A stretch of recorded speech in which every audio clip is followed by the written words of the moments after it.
Sudha from Sudha Hospital, Hyderabad.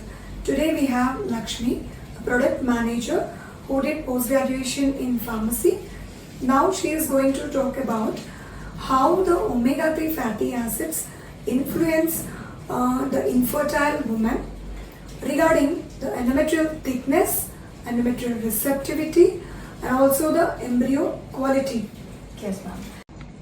So I would like to talk about the inflammation first. So inflammation is the major cause for decreasing the endometrial receptivity, decreasing the embryo quality in this. According to the Sterility and Fertility Journal, where they talk about the inflammation major role to their endometrial receptivity decreasing. So to prevent this naturally decreasing the inflammation, we need to have a proper number of omega-3, proper count on omega-3. So omega-3 should be given 3 months prior to the IVF, which will reduce the chances of inflammation and it will prevent the inflammation of endometrium.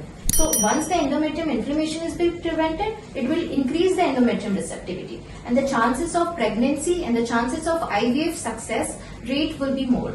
And that will lead to the success of embryo quality and the success of embryo, enhancing the pregnancy outcomes will be more. So the take-home message is this omega-3 fatty acid reduces the inflammation and improves the positive pregnancy rates. Yes, ma'am. And according to the European Journal of Obstetrics and Gynecologists, they also suggest that it has major role on the endometrium layer and the inflammation by reducing the inflammation of endometrium. So why not to go for an omega-3 which is already there in our body to maintain the homeostasis and to maintain our pregnancy outcomes.